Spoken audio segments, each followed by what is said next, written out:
Muy buenas tardes, mi nombre es Daniel Alejandro López Otelo, estudiante de Economía de la Universidad Sergio Arboleda, y el día de hoy voy a presentar mi taller de microeconomía, el taller final para ser más preciso. Así que comencemos. Antes de empezar, pues como toda variable de la economía, sabemos que el mercado se basa entre los consumidores y los productores. La demanda irían por parte de los consumidores y la oferta por parte de los productores. Lo que se encarga el productor, más que todo, se centra en los comportamientos del mercado y cómo la empresa actúa en base a estructuras y ciclos y movimientos. La teoría del productor es considerada la contraparte de la teoría del consumidor, que más adelante la analizaremos. Cuando hablamos de la teoría del productor, cada empresa siempre necesita producir más, valga la redundancia, viene acompañada pues como de un modelo con diferentes puntos, como lo son la maquinaria, mano de trabajo y costos. Como podemos notar, aquí está la función de producción, que sería Q igual F por K y L. Como notamos, Q es cantidad de producto, K es la capital, de aquí se puede conseguir la maquinaria y equipo, y L es la mano de obra, o también se podría denominar la fuerza de trabajo.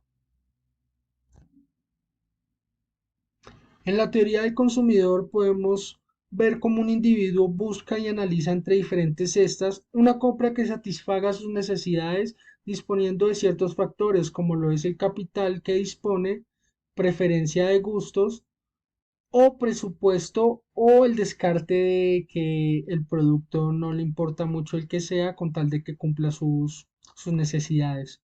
Esto también viene de la mano con la restricción presupuestaria, como había mencionado, que cada consumidor siempre cuenta con un ingreso limitado para consumir ciertas cestas. Podemos notar aquí la fórmula del consumidor que viene por U por X y Y, donde U vendría siendo utilidad o bienestar, X y Y vendrían siendo los bienes o la combinación de cestas, y M vendría siendo la renta del dinero más que todo que dispone este consumidor. Entramos en la gráfica de la función de producción, donde hay dos tipos de función de producción diferentes, como es la de corto plazo y como es la de largo plazo.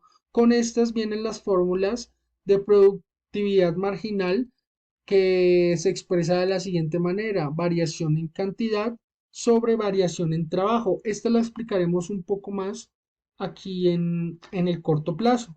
La productividad marginal es la producción adicional que se obtiene cuando hay una unidad más de trabajo, hasta un punto donde puede llegar a haber una insatisfacción. Un ejemplo claro puede ser el aumento en cantidad de trabajo cuando pasa de 50 a 60, creando una producción adicional de 10. Podemos notar también el producto medio, que es la producción total por unidad de cierto factor, ya sea el factor de trabajo o el factor de capital. Se expresaría de la siguiente manera: producto total sobre L o producto total sobre K, dependiendo del factor. En el corto plazo, como analizamos, la constante siempre se mantiene y va a ser K. Y va a haber una variable que es L. En este esquema siempre tiene que haber un factor fijo, más que todo porque en un periodo de tiempo no se es posible alterar las cantidades de uno o más factores de producción, debido a que siempre se tiene que encontrar un factor fijo. Este corto plazo vendría siendo las empresas que recién están entrando a un nuevo mercado, así que el factor fijo siempre va a ser necesario. Como podemos notar en la gráfica, va subiendo hasta cierto punto debido a que la única variable es la mano de obra, lo que significa que a mayor trabajo ni mayor nivel de producción, pero como se nota, llega hasta cierto punto que empieza a decaer. No siempre va a ser creciente hasta el infinito, por decirlo así. Va a haber un punto donde esto empieza a decrecer porque una cantidad exagerada de trabajadores no va a ser productivo para la empresa. Un ejemplo claro puede ser el espacio de una empresa con un capital limitado, ya que tienen cierto lugar donde se disponen a trabajar, y una cantidad exagerada de trabajadores no les sería eficiente para un espacio tan reducido, lo que llevaría a una producción insuficiente. Mientras tanto, en el largo plazo, Tanto K como L pueden ser factores variables. Esto se debe a que con el paso del tiempo los factores se van volviendo variables. Podemos notar que el capital es un factor fijo en corto plazo y en el largo plazo deja de ser un factor fijo. Se podría decir que empieza a ser inexistente debido a que la alta producción hace desaparecer ese costo fijo y se va convirtiendo en más unidades de producción. Eh, Como expliqué a corto plazo, pues en esta parte siempre contaba un factor fijo. En este se puede producir de diferentes formas, combinando distintas cantidades de trabajo y capital. Como se analiza, estas curvas de indiferencia se llaman isocuantas, que gráficamente expresan una curva que enseña todas las combinaciones posibles de factores que generan en el mismo nivel de producción. Como se puede notar en esta isocuanta, hay dos diferentes combinaciones con el mismo nivel de producción, lo mismo en esta, y en esta hay una combinación que exige más trabajo y menos capital.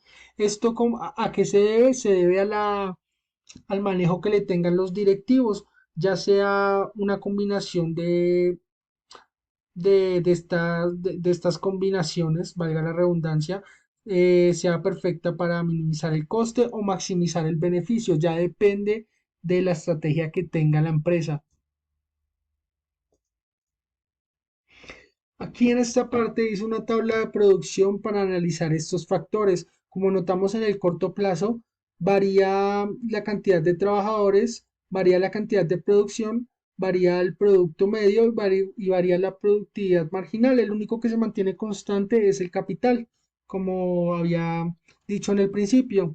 Como podemos notar, el aumento de trabajadores crea un aumento en cantidades de producción hasta cierto punto. Como se puede notar, se empieza a decrecer a la final. Lo mismo en el producto medio, empieza a subir y empieza a decrecer también, pero como podemos analizar en la productividad marginal, a la hora que empieza a decrecer, llega a un punto negativo, lo que está creando una insatisfacción. En el largo plazo, podemos notar cómo varía el capital y la cantidad de trabajadores. Y también se puede notar específicamente esta combinación de estas diferentes combinaciones de las cuales las empresas pueden jugar con ellas y decir cuáles les sirven más para el beneficio de maximizarse como beneficios o minimizarse en costos. Ya depende de la estrategia que tenga la empresa. Como se puede notar, aquí podemos ver que 300 de capital y 10 trabajadores crearían 5.500 que serían lo mismo que 30 trabajadores y 100 de capital. Bueno, en esta gráfica de la función del consumidor podemos analizar dos diferentes casos, que está la posibilidad de cestas y la capacidad de cestas. Estas dos se basan en la recta presupuestaria más que todo. Como podemos notar, tomé un ejemplo de consumo de hamburguesas y consumo de refrescos. Está la posibilidad de las cestas cuando él tiene cierta recta presupuestaria de las cuales puede disponer a ciertas cestas, como son dos hamburguesas y un refresco o una hamburguesa y dos refrescos. Este, esta manera de escoger se debe a sus preferencias, gustos, a su presupuesto o si le es indiferente puede escoger cualquiera. En la capacidad de cesta sí se puede notar como una recta presupuestaria con más ingreso y una recta presupuestaria con menos ingreso le da diferentes cestas que pueden alterar la cantidad de los productos. Como se puede notar en esta, da una hamburguesa y un refresco y en la recta presupuestaria siguiente da dos hamburguesas y dos refrescos, lo que muestra que la curva de indiferencia siempre va a ser mejor desde el punto de origen. Entonces, depende más que todo del consumidor y de su recta presupuestaria. ¿Cuál podría escoger? Aquí podría con esta recta presupuestaria escoger todas las que quiera de esta parte, igual de esta. Y con esta recta podría escoger de esta las que quiera. En este caso tenemos el excedente del consumidor y el excedente del productor en una misma gráfica. Como podemos notar, está aquí la curva de la oferta y aquí encontramos la curva de la demanda. Entre este cruce va a crear un equilibrio y aquí se podría notar la cantidad del equilibrio y la cantidad y el precio en el equilibrio. Esto se divide, el precio del equilibrio logra dividir más que todo el excedente del consumidor y el excedente del productor.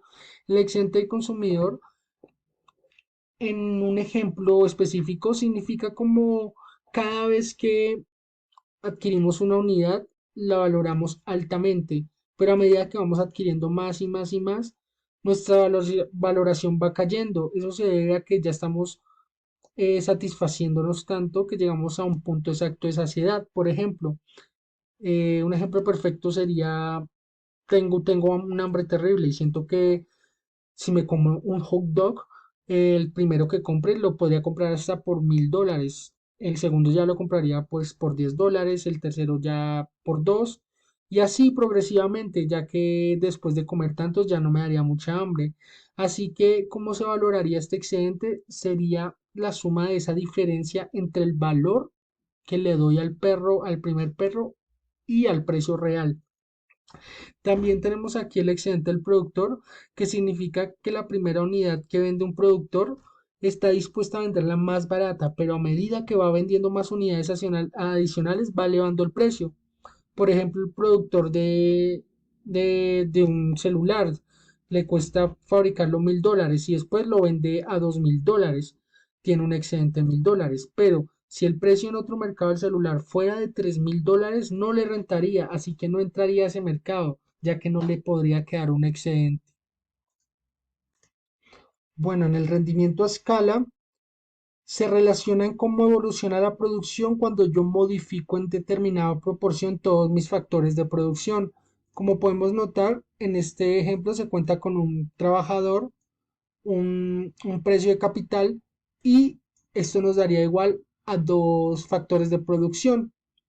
Este rendimiento a escala se diferencia en tres tipos de rendimientos, como está el rendimiento creciente a escala, donde muestra que si la producción se duplica debido a un aumento exponencial en todos los factores, hay un rendimiento creciente. Como se duplica un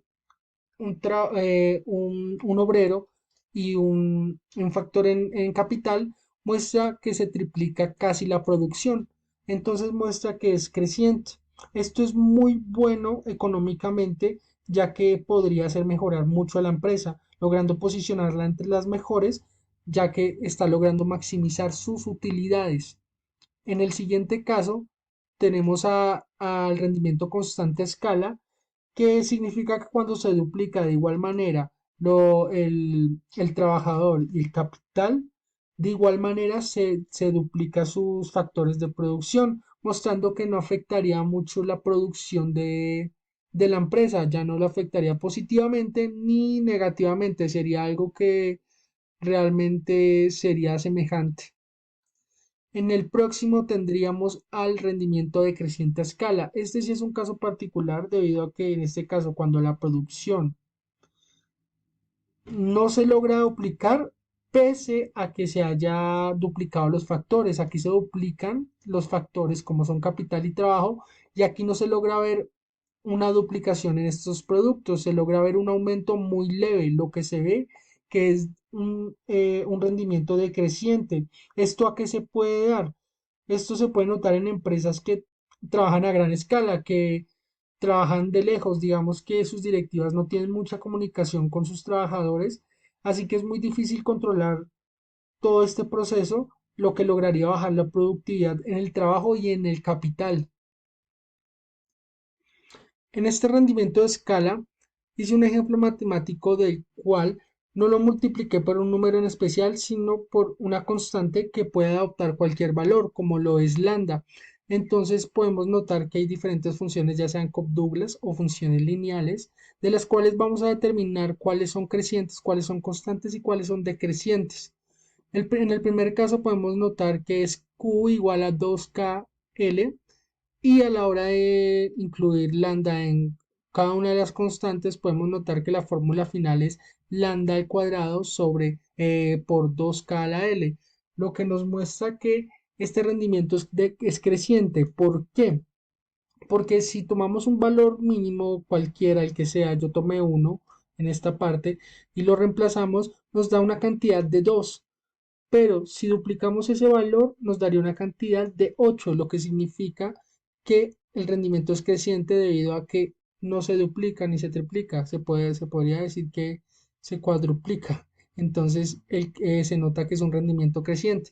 En este segundo caso hice lo mismo, le agregué lambda a cada uno de los lados, después de romper paréntesis la fórmula final fue lambda por 2k a la 1 medio menos L a la 1 medio, lo que nos dio que era constante. Aquí pudimos analizar lo mismo, nos da una cantidad de 2 cambiando y reemplazando con uno, pero cuando duplicamos el capital y la mano de trabajo, nos dio de igual manera 2. ¿Qué significa esto?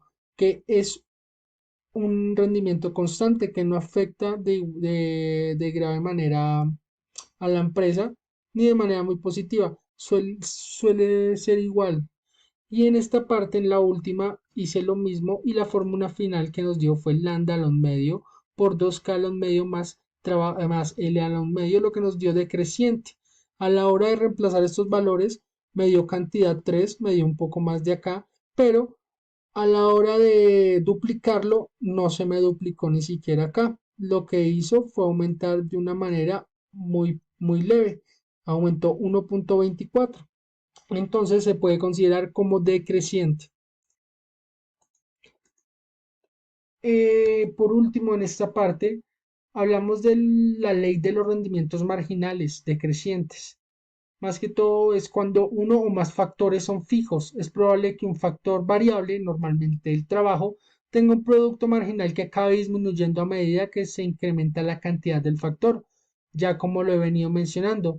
¿Por qué se podría ver esto? Digamos que cuando el capital se mantiene constante, o sea, hay un límite y el aumento en trabajo aumentará a un ritmo hasta llegar a decrecer, porque en vez de optimizar podrían entorpecer los esquemas de producción, ya sea por el exceso de trabajadores, volviendo un trabajo ineficiente, o ya sea por el lugar de trabajo en un espacio, ya por muchos factores. Un ejemplo perfecto podría ser una heladería, no sé, en el norte de Bogotá, cuenta con un local pequeño y pues cuenta con un empleado, y debido al lugar donde está ubicado, su demanda aumenta progresivamente.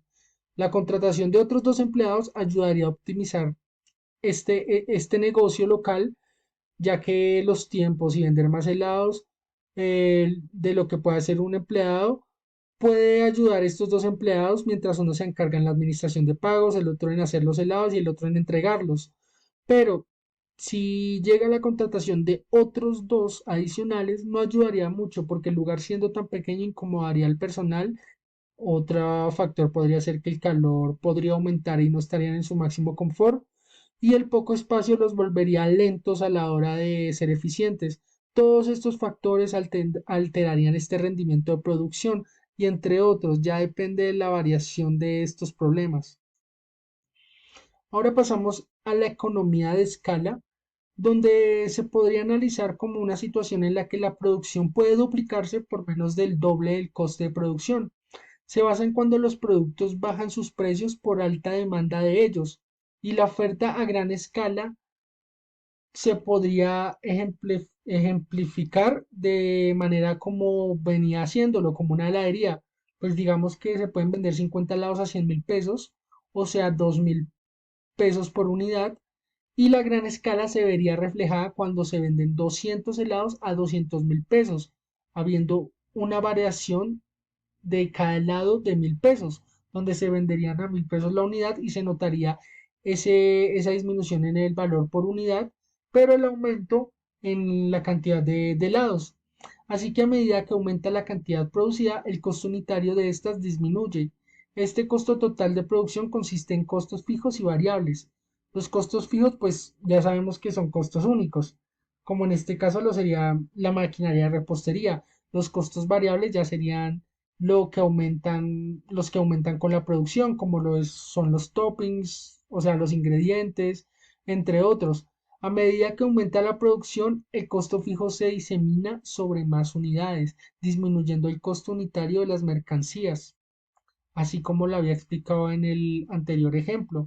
Entre más producción haya, esos costes fijos van a desaparecer y a la final se van a volver en más unidades de producción. En el coste total medio, podemos analizar como el coste total de la empresa dividido por su nivel de producción. Nos dice básicamente cuál es el coste de producción por unidad de un producto. Como podemos notar, la expresión se da de coste total dividido nivel de producción. Por ejemplo, podríamos decir que 5 helados a la hora de producir nos cuesta $10, es decir, que sería $50 sobre 5. Así se podría analizar este coste total medio. Este mismo coste tiene dos diferentes componentes, este modelo, como podría ser el costo total medio fijo y el costo total medio variable, que sus fórmulas suelen ser similares, simplemente cambia el tipo de costo. En el costo medio fijo es el costo medio fijo dividido por el nivel de producción. Como este componente es constante, el coste fijo medio disminuye cuando aumenta el nivel de producción. Lo anterior refleja el hecho de que mientras más unidades el productor logre fabricar, entonces podrá enfrentar de mejor manera altos costos fijos, ya que estos se redistribuyen en un mayor número de unidades, por decirlo así. Un ejemplo perfecto, como lo expresé ahí, sería los servicios de un médico. Supongamos que un médico necesita comprar una maquinaria para su consultorio, una maquinaria que le puede costar mucho, aproximadamente $50,000. Mientras más pacientes tenga este doctor, más fácil será para él financiar su inversión. Pero si este médico solo logra vender 5 servicios al mes, sus costos medios fijos serán de 10,000 € aproximadamente. No obstante, si logra vender 100 servicios al mes, sus costos medios fijos serán de 500 €, siendo mucho más fácil para él enfrentar este gasto. Y por otro lado, tenemos el costo total medio variable, que es igual que el coste medio fijo en términos algebraicos, pero se divide el coste variable por el nivel de producción. Los costos medios variables no necesariamente disminuyen con el número de unidades producidas, ya que varían con el volumen de producción. Un ejemplo perfecto sería un panadero que decide aumentar su producción de pan de 100 a 200 unidades, así que sus costos variables corresponden a 500 cuando produce 100 unidades. El coste medio variable en este caso sería de $5. Cuando aumenta su producción a 200, sus costes variables totales son $800, así que en este caso su coste medio variable es de $4. Bueno, algebraicamente quise expresar un modelo de una fábrica agrícola donde podemos notar que el costo total sería 100 más 200Q más Q al cuadrado, donde 100 sería un factor fijo ya que no cuenta con una Q y los que cuentan con Q serían costes variables. Lo inicial sería sacar el costo medio, que como sabemos es costo total sobre Q, lo que me dio 100 más 20Q más Q al cuadrado sobre Q, y esto me dio 100 sobre Q más 20 más Q. Después de esto, lo que tenemos que hacer es sacar el coste marginal, que sería derivando la primera función, y lo que me dio fue 20 más 2Q. Siguiente a esto, lo que tenemos que hacer es igualar, ya que con esta igualación surge el coste medio mínimo, que es el valor menor posible y pues es el punto que el coste mínimo será mínimo, valga la redundancia. Aquí se igualaron las dos funciones y la Q nos dio 10. Esta Q de 10 se logra reemplazar en cualquiera de estas dos funciones, la que decíamos porque de igual manera van a ser iguales, y nos logra dar 40, que más que todo sería el precio donde se esperaría que es del coste mínimo cuando la curva corta con el coste marginal y el coste medio, como se puede notar. Bueno, en la competencia perfecta en los mercados es un tipo de estructura de mercado en la que muchas empresas venden productos similares y pues las ganancias prácticamente son bajas. Eso pasa debido a la feroz competencia que hay en ese mercado. Dicho esto, pues es importante darse cuenta de que la competencia perfecta es un término que se utiliza para compararse como con los mercados de la vida real, de los mercados de hoy en día. Este modelo de competencia perfecta es muy útil a la hora de analizar las variedades de los mercados.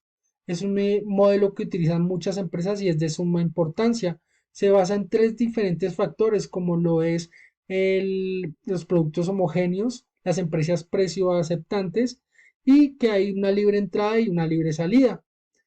La homogeneidad en el producto, o sea, el producto homogéneo, en competencia perfecta muestra que los competidores venden productos similares, así que ninguno puede cobrar un precio superior al de otros competidores, viéndose únicamente afectado su negocio si llega a haber una variación de sus precios, ya que es un sustituto perfecto que pueden tener los demás.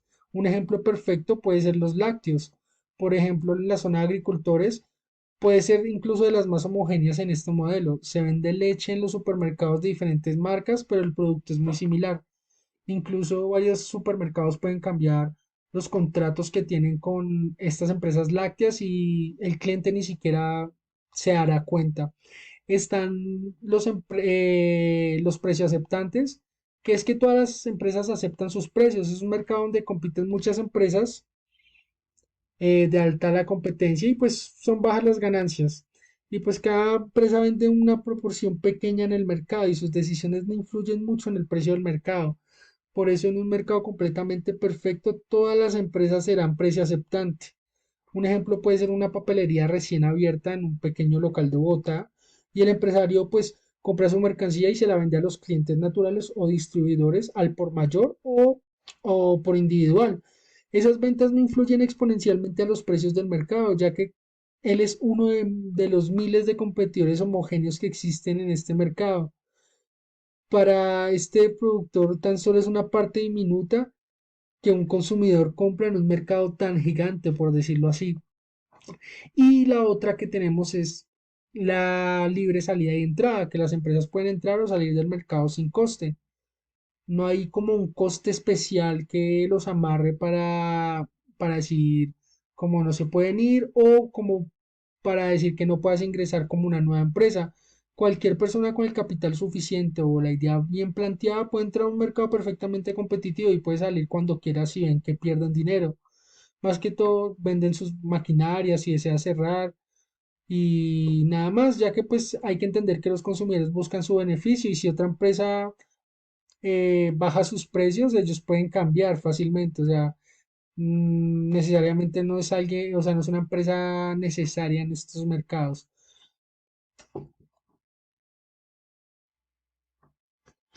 Bueno, más que todo la maximización de beneficios es un objetivo importante de las empresas. Más que todo, pues un objetivo económico, debido a que maximizar el nivel de riquezas o el bienestar es un principio básico que siguen las empresas desde el principio y más que todo a la hora de afrontar una determinada actividad económica. Así se logra subirle a la empresa el valor o el estatus. En esto se tiene en cuenta el nivel de producción de bienes o servicios que afronten una determinada firma y los costes de estos mismos.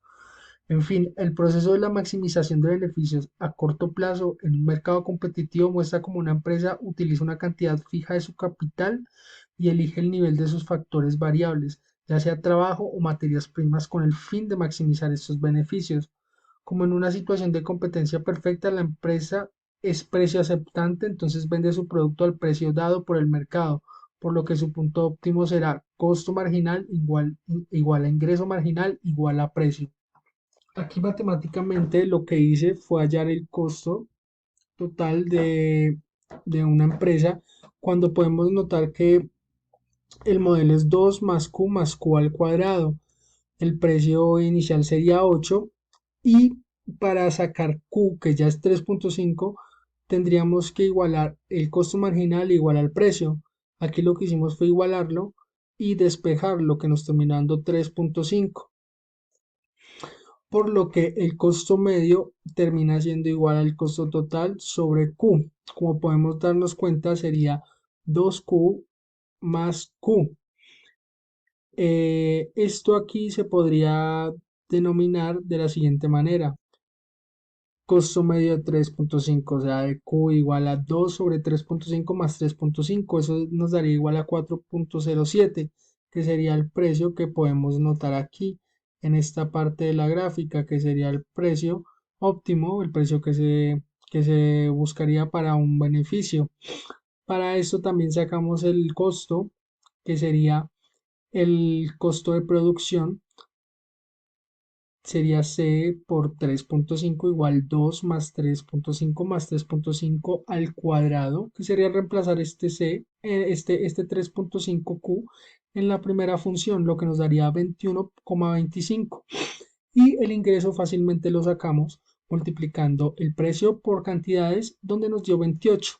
Para encontrar el beneficio necesario que queremos exactamente, es con la fórmula pues que tenemos claro, que es ingreso menos costos, y esto nos daría 6,75. Como podemos darnos cuenta en esta fórmula, al estar en un mercado de competencia perfecta, es tomador de precio, y pues sabemos que su producción es pequeña en comparación a todo el mercado, así que no puede influir en el precio. Entonces la empresa competitiva maximiza sus beneficios eligiendo el nivel de producción óptimo. Y pues para entender esto mejor hay que saber que la curva de demanda es totalmente elástica, porque en el caso de que una empresa quiera vender en vez de 8 a 10, pues no va a vender nada, porque como hay tantas empresas que hacen el mismo producto, o sea, el producto es homogéneo, entonces van a ir a comprarle al otro fácilmente por un menor precio. Como podemos analizar acá, si nos damos cuenta, en esta parte el productor obtiene el beneficio, como se puede dar cuenta. Y un segundo, aquí podemos notarnos que esta parte de acá sería el costo de lo que le costó a él hacer ese producto, y aquí estaría el ingreso, como podemos darnos cuenta en el beneficio restando esos factores. Cabe mencionar que la curva de oferta de la empresa es igual a su curva de costo marginal, más le paguen al productor, claramente más va a producir. Así que de esta manera podemos identificar cómo se maximizan los beneficios en un mercado competitivo perfectamente a corto plazo.